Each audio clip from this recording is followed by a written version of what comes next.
A New Creation, Lecture number 2, The Worlds of the Patriarchs. The worlds, plural, of the Patriarchs. In this lecture we are going to look first of all at a refinement of the world of the Garden of Eden.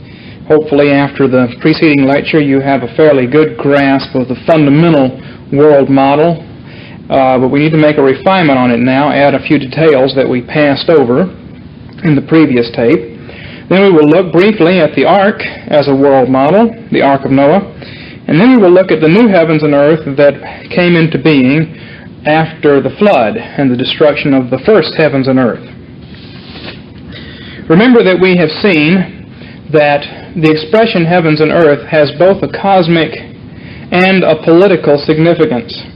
In some passages of Scripture, the heavens refer to physical locations, and such elements as sun, moon, and stars are actual physical cosmic objects. And similarly, in those passages, the earth refers to the literal ground that we walk on, as it was created by God and ordered by Him. Other passages of Scripture, however, we've seen use these expressions politically, so that the heavens refer to the preeminent powers signified by the sun, moon, and stars in the heavenly host, which preeminent political powers may be nations, or as we'll see, they may be the saints. And then the earth would refer to the common people in such a polity, the rulers and the ruled. And we will explore that somewhat as well in this lecture as we move through biblical history, tracing the worldview as it develops. First of all, let's refine the Edenic model that we discussed last time. We said that man was positioned on the high mountain, and we said that that mountain was Eden, the mountain of God, and man could stand on the top of that mountain and look into heaven. And we connected that to Mount Sinai and the Sermon on the Mount and many other passages in which the heavenly pattern is revealed to man. Jesus stood on the mount and spoke the heavenly pattern to the ears of men so that they might go out and do God's will on earth as it is in heaven. And similarly, Moses and David saw the pattern in heaven and then erected God's temples on earth, and so forth and so on. When we look at the Bible, however, we find that Mount Zion in the Old Testament was not the highest of the mountains. Figuratively, it may have been, but it wasn't. In fact, all the mountains right around Jerusalem were all higher. So that Jerusalem was and Mount Zion were actually surrounded by higher mountains. And we read about this in Psalm 125. Those who trust in the Lord are as Mount Zion, should say are like Mount Zion, which cannot be moved but abides forever. As the mountains surround Jerusalem, so the Lord surrounds His people from this time forth and forever. The imagery there is that important as Mount Zion is, it's important also that it be surrounded by even higher mountains to protect and nourish it. And these higher mountains around Zion will point us back to something in Genesis chapter 2. In fact, it should point us back to the land of Eden. When we look back at Genesis chapter 2, we find that the Garden of Eden was not the highest point in the land of Eden. It says in chapter 2, verse 8, the Lord God planted a garden toward the east in Eden, and there He placed the man whom He had formed. In verse 10, it says, a river flowed out of Eden to water the garden. So the river took its rise in the land of Eden, which was high ground, and flowed to the Garden of Eden, which must have been somewhat lower than the rest of the land of Eden, or at least wherever the river began. There must have been a higher place in the land of Eden. And then from there, it cascaded down and formed the four streams that went out to the four corners of the earth. In fact, if you look at the map in lecture number 1, I've got it drawn that way, a river arising in the land of Eden, flowing together and going through the Garden of Eden, and then breaking out into four rivers that went to the four corners of the earth, or in that map went down toward the south.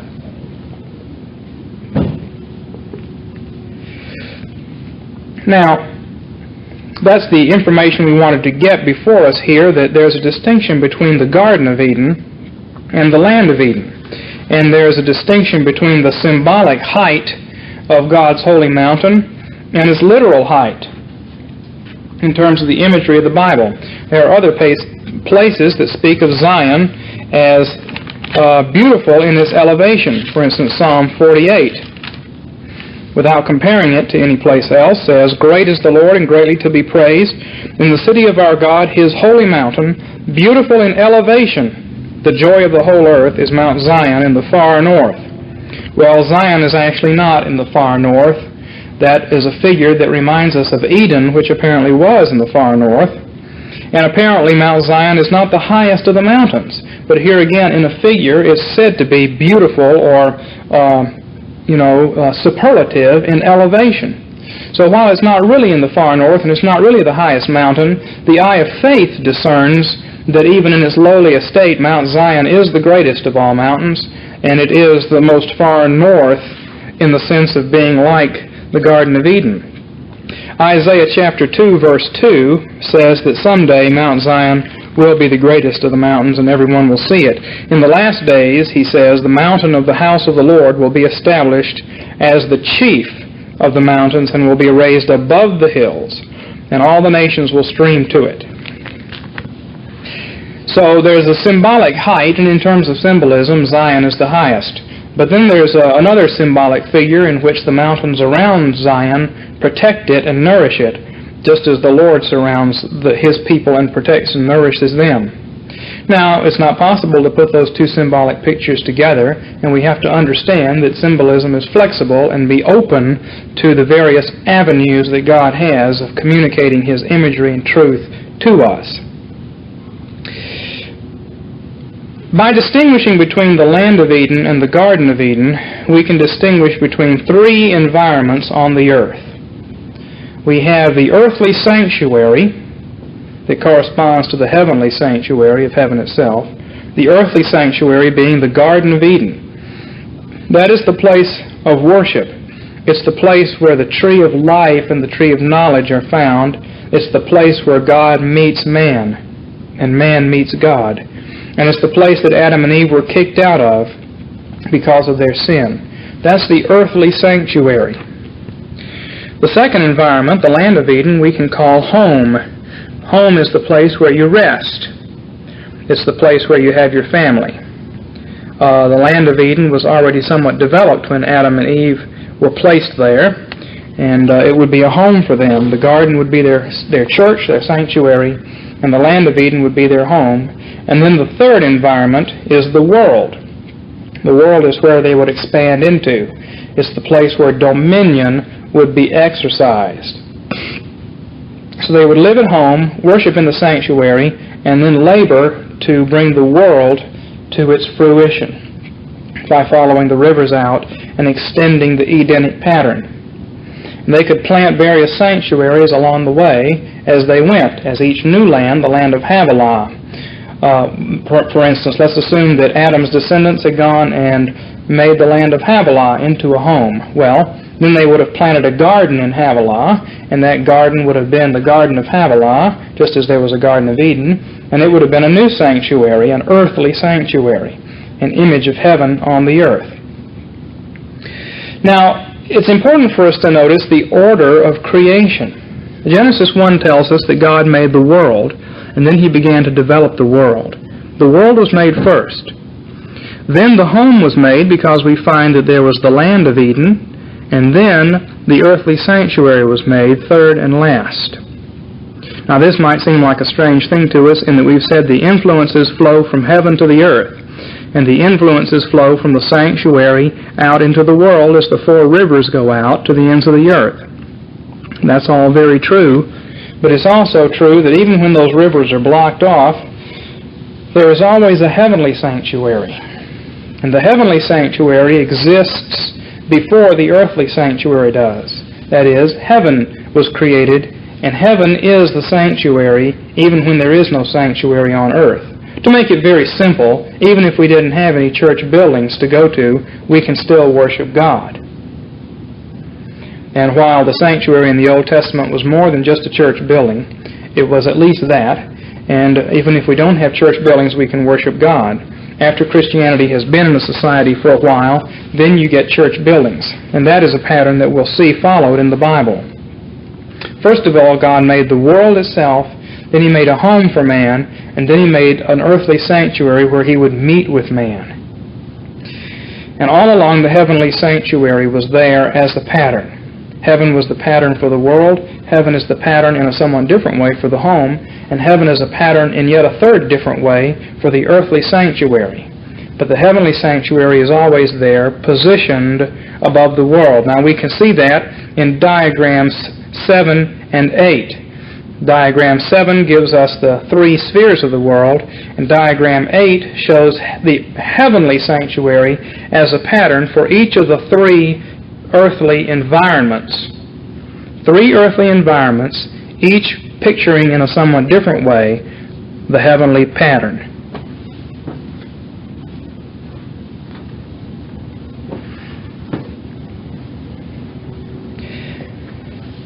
When man sins, the first thing he loses is the sanctuary. God no longer will meet with him directly in God's own palace chamber. Man is exiled, and that's what happens to Adam. Adam is cast from the presence of God and is refused admittance to the sanctuary any longer. Cherubim will guard the sanctuary, and throughout the entire Old Covenant period, nobody was ever allowed back into the sanctuary except the high priest, and only once a year. And that was only during certain temporary times in Old Covenant history. Once Jesus Christ comes, however, and enters into the heavenly sanctuary, then we, in union with Him, are all entitled to enter in along with Him to the heavenly sanctuary, and we can do so at any time. Heaven is no longer locked up, and the cherubim no longer hold the keys of the kingdom. Rather, they are given to the church. But Adam, when he sinned, was cast out of the Garden of Eden.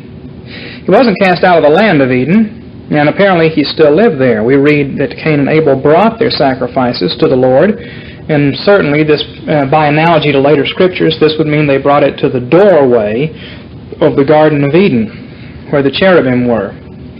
And later on, in the Mosaic tabernacle, people would bring their sacrifices to the doorway that had cherubim embroidered on it, and that was the doorway to God's sanctuary. That's probably where Cain and Abel brought their sacrifices. But you remember that Cain killed Abel, and what happened to Cain then? It says that he left the presence of the Lord and settled in the land of wandering east of Eden. So Cain lost not only the sanctuary, but also the home. And God intensified the curse against him so that he would be driven as a vagrant and a wanderer on the earth, a man without a home. Adam still had a home on the earth, even though he lost the sanctuary. But now Cain has lost both the sanctuary and the home, and he is only a wanderer in the world. That condition continued for 1,656 years until the wickedness of man was such that God determined to remove men from the world as well. So by the time the flood came, God decided to exile man, not only from the sanctuary and not only from the home, but also from the world. And now we come to the flood. The second thing we want to talk about then is the ark, because during the flood, while the world was being reworked and was returned to a condition where the waters covered it, just like in Genesis chapter 1, verse 2, God set up a separate world for men to live in. And this is the first actual architectural man-built house, a world model that we have in the Bible, the ark itself. Because while the ark was designed to float on the water and be a ship in that sense, it's not called a ship or described as a ship. It's called an ark and is described as a house. Its proportions are that of a large house. It has a window, it has a door, and it has 3 stories, just like a house. And this is the first of the houses that God tells people to build. Just like the tabernacle and the temple, God revealed the plan to Noah. God told him exactly how it was supposed to be built. So just as Moses went up on the mountain and saw the pattern and was told exactly how to build the tabernacle, and then he came down and built it, so Noah is, figuratively at least, on top of the mountain, and he is given the heavenly pattern, and he comes down and builds the ark, the house, for himself. And during the flood year, that's where the kingdom of God was.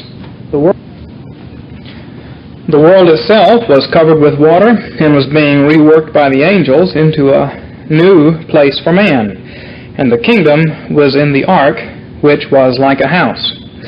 Now, God told Noah explicitly the dimensions of it. It was to be 30 cubits high, 50 deep, and 100 cubits long. And there is a diagram of that, diagram number 9. And you'll notice that there were 3 stories. And what's interesting is that these 3 stories correspond to the 3-decker universe that we've seen before.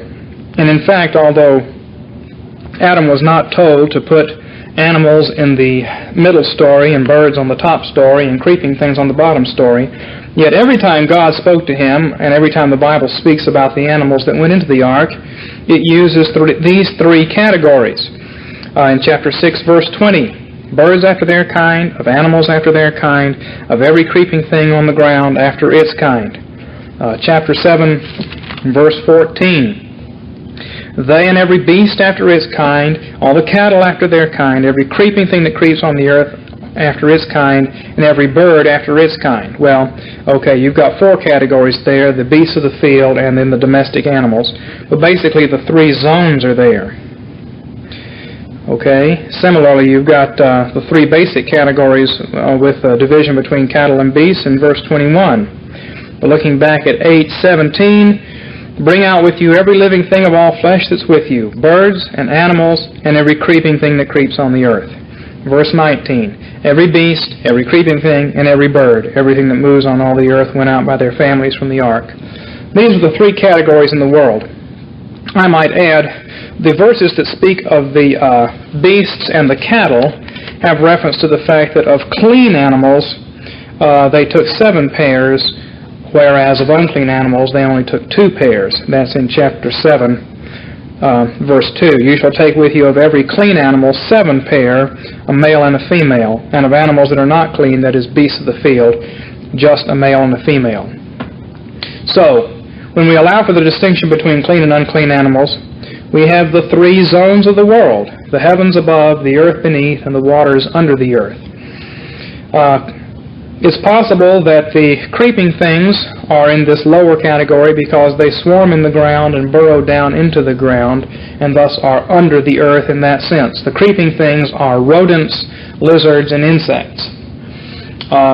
Possibly, though, is simply that the lower story of the ark would be underwater, and thus would, as the ark was the only piece of dry ground on the earth, surrounded by water, that part of it that was underwater, submerged in water, would represent what was under the earth. At any rate, as we look at diagram number 9, we can see that the ark was the only land there was during the flood year. Just as the land, the place that God made for man, was situated in the midst of the waters and rose out of the waters, so the ark, which was the only eretz, the only ordered cosmos for man to live in, was situated in the midst of the waters. There is an obvious visual correspondence between the ark as the only land, only dry land in the world, and the original dry land that emerged from the waters. And this was the ordered cosmos for man. And it was a cosmos ordered by God and a model for the new world under man.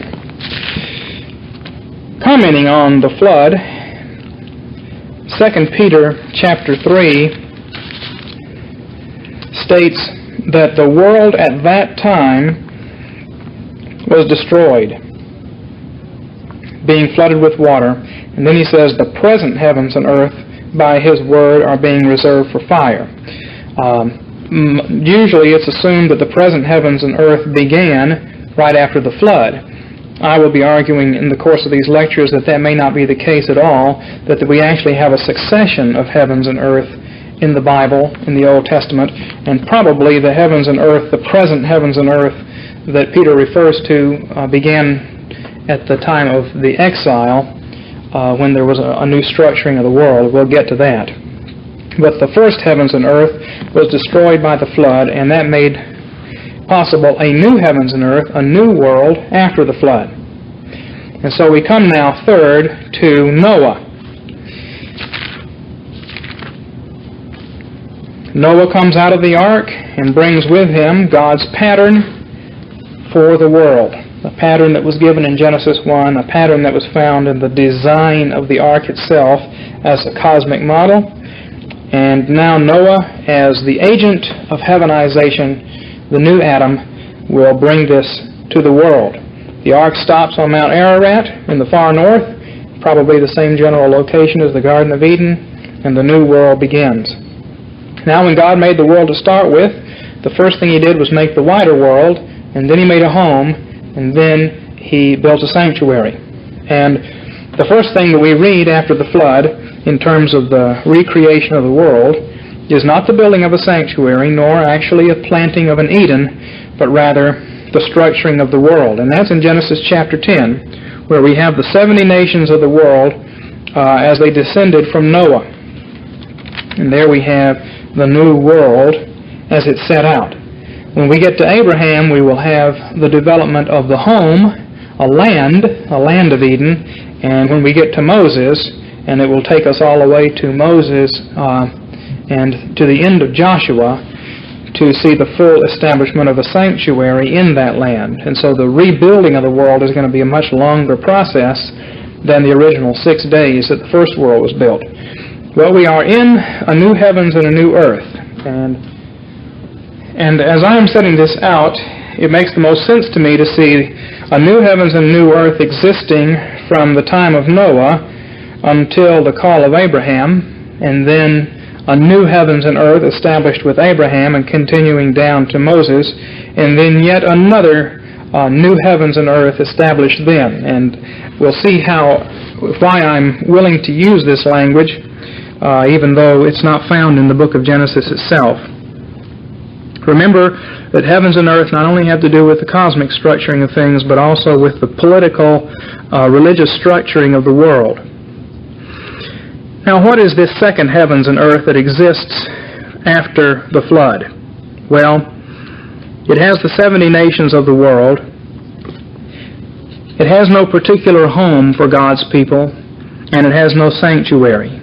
In other words, it's like the first part of diagram 8. The heavenly sanctuary functions directly on the world itself.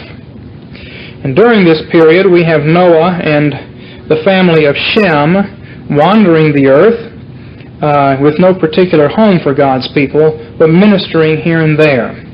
And the archetypal figure for this is Melchizedek. Melchizedek, the king of Jerusalem. Even after Abraham was called and given the special calling of God and told that he would establish the land and create a new Eden, a new home, we find that Melchizedek is there as a Gentile priest king.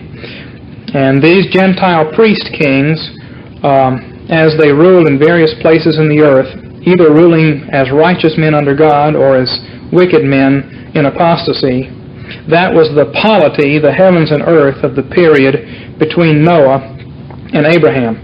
Now, how did that polity come to pass, and what is the big change?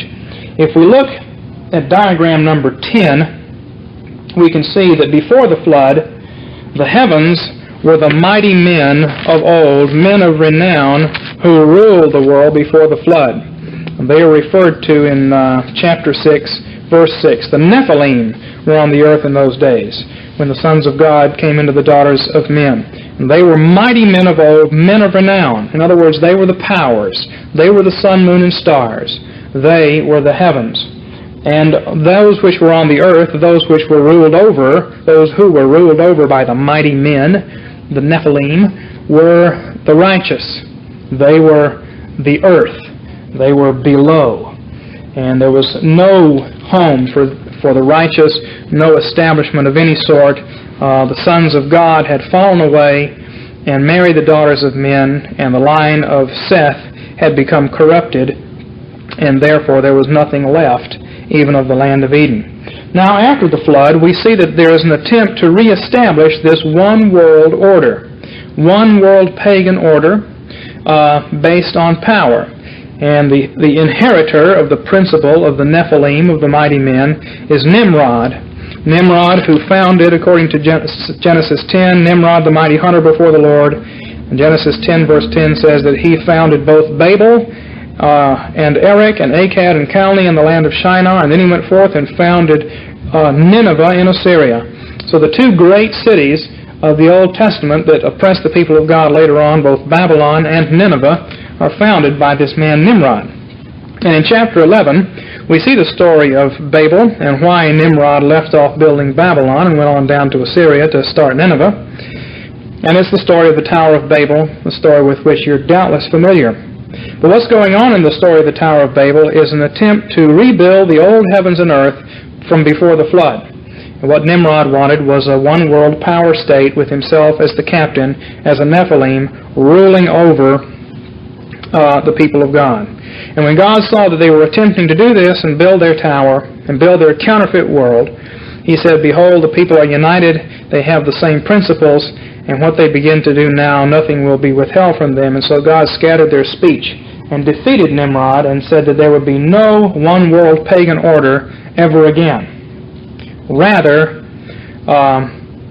the world would be governed in a different way. There would be many governors in many places, but no united structure and form. And the heavens would be these priest kings, and then the earth would be the nations of the world that they ruled over.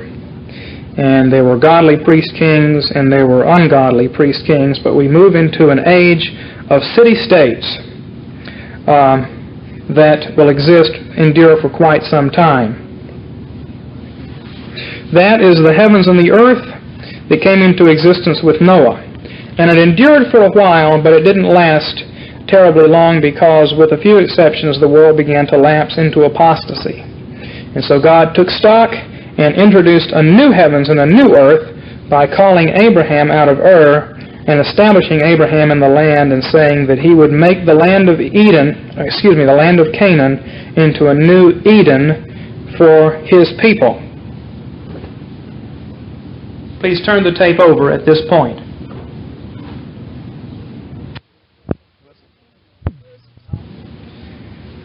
When we come to the Abrahamic heavens and earth,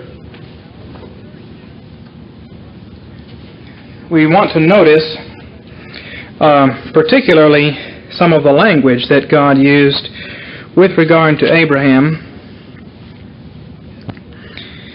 He tells Abraham in chapter 13, verse 16, "I will make your seed as the dust of the earth, so that if anyone can number the dust of the earth, then your descendants can also be numbered." Now, that means that Abraham's people will be a new earth. And he also tells them that not only will righteous people fill the world, the seed of Abraham, but he also says that righteous people will rule the world. He says in chapter 15, verse 5, God took Abraham outside and said, "Look toward the heavens and count the stars, if you're able to count them." And he said, "Thus will your descendants be." So Abraham's people will be the heavens and the earth. The world, the entire world will be theirs. They will in some sense be the rulers of the world, and they will ultimately in some sense be the populators of the world. Now, in this new heavens and earth that's established at the time of Abraham, the distinctive thing that's new is circumcision and the setting apart of a priestly people. Up until this time, certain descendants of Shem, and perhaps others, were priest kings of various city-states. And while these men will continue to operate in Gentile lands, now there is something new added, and that is a separate race of people who are called to be a nation of priests to occupy the heavens for God, the earthly heavens, and minister on God's behalf to the world. And throughout the Abrahamic patriarchal period, Abraham's ministry to the world and that of Isaac and Jacob is signified by certain Edenic features. We'll call attention particularly to altars, trees, and springs of water. Now, I've spent a good deal of time on this in another tape series called The Life of Abraham that we've done, similar to this tape series, and if you're interested in more details about the Abrahamic heavens and earth, I can refer you to that. But for now, let's briefly look at altars, trees, and springs of water. Abraham was seen setting up altars in various places. In chapter 12, it says,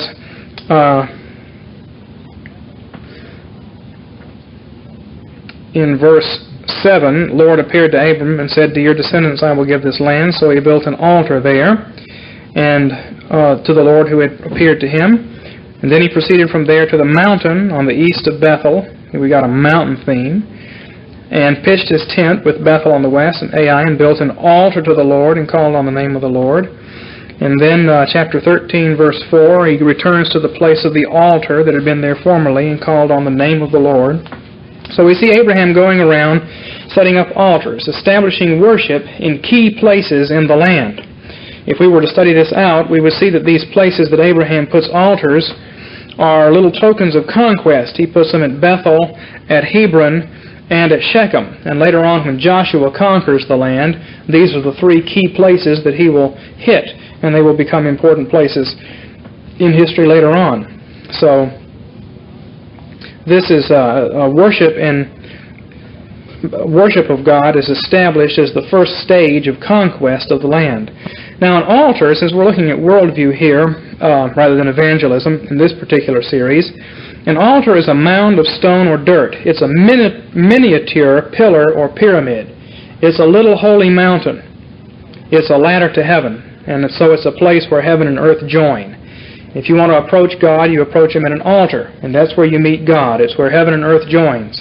It's like the top of the mountain, like the top of the pyramid. And so it's a place where God can be worshipped. It has to be built of earth because it represents the earth. And in the Bible, altars always have four corners and represent the four corners of the earth. If we were to make a full study of this, particularly in the book of Revelation, we would find that the angels who stand at the four corners of the earth are just like the four corners of the altar, and that when fire is cast on the earth in Revelation, it's just like the fire that's cast on the altar. So the altar is a representation of the world, and particularly of the high place in the world where man can meet with God. And when Abraham goes around building altars here and there, we can see him restoring the world, and we have a new heavens and a new earth. Now, when Moses comes along, there will only be one altar, and that will be another change. We'll have a new heaven and a new earth with Moses. But during the time of Abraham, we will have numerous altars in numerous places built by Abraham as places to worship God. And that'll be a characteristic of the Abrahamic heavens and earth structure. Now, these are not an established sanctuary, you see. When we get to Moses, we get a final and established sanctuary, a central place. We don't have that yet. With Abraham, we have the world and the home, but we don't yet have the earthly sanctuary. And so there are altars in various places that form various temporary sanctuaries. The next feature of the Abrahamic period that we can look at briefly are trees. Trees feature prominently in the story of Abraham. Chapter 12, verse 6, Abraham passed through the land as far as the site of Shechem to the oak of Moreh.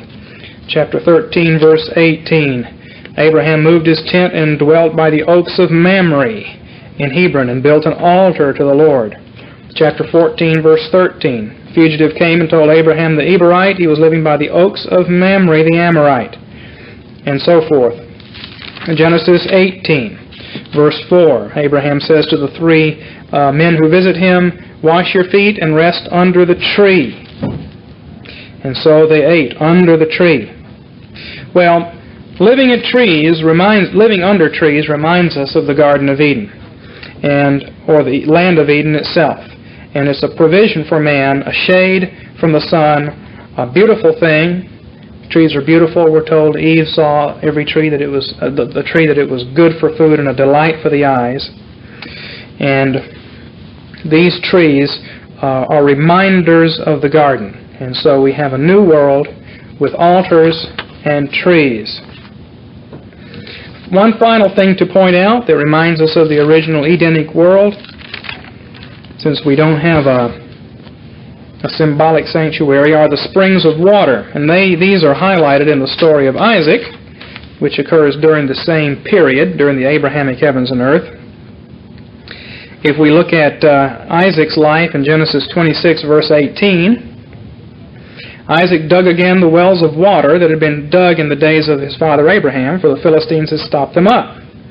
But when Isaac's servants dug in the valley and found there a well of flowing water, the herdsmen of Gerar quarreled and said, "The water is ours." So he named the well Esek, because they contended with him. And they dug another well, and they quarreled over it too, so he named it Sitnah. And he moved away from there and dug another well, and they didn't quarrel over it, so he named it Rehoboth, and said, "At last the Lord has made room for us." Well, if we were to study more, we would find more wells of water and springs of water throughout this patriarchal period.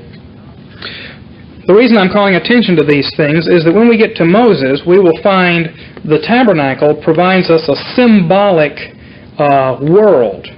The tabernacle is like the ark. It's a house that is a cosmic house.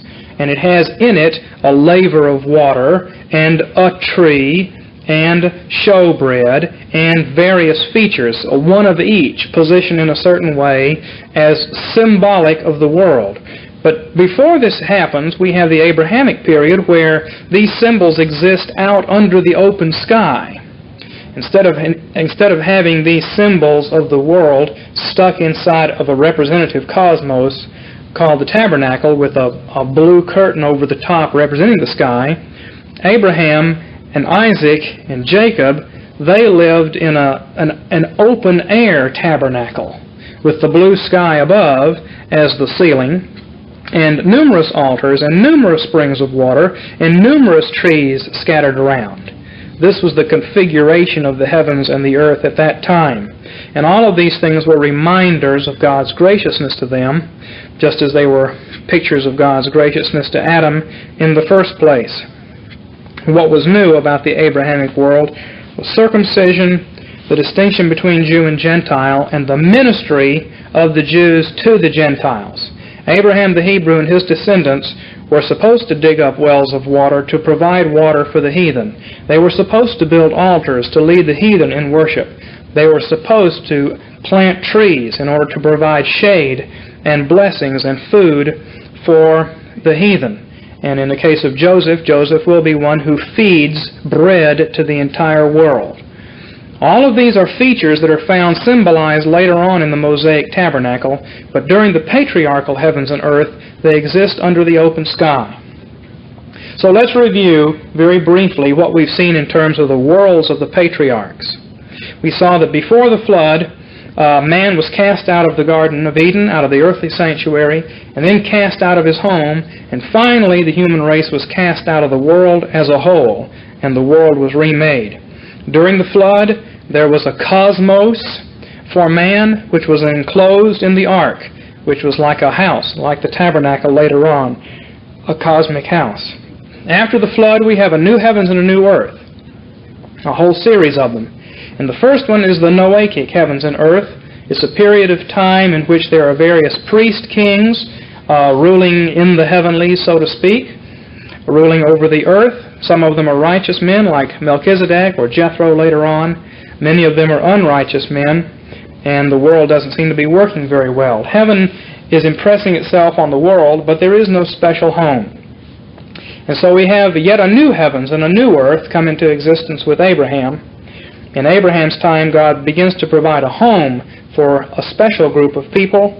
He sets a distinction between Jew and Gentile and calls the Jews to live in this Garden of Eden, not in the Garden of Eden, in this new land of Eden, which is the land of Canaan. And he tells them that they have a ministry to the world as a whole, that they are to be springs of water flowing out to the world, that they are to be trees of food and with leaves of healing, that they are to be altars and places where people can meet God. In the next tape, we will find the climax of this progression when we get to the Mosaic heavens and earth, which will be yet a fourth heavens and earth. And there we will see the establishment of the sanctuary and the symbolism of the tabernacle will be of primary concern to us then. This ends tape 2 in the series A New Creation.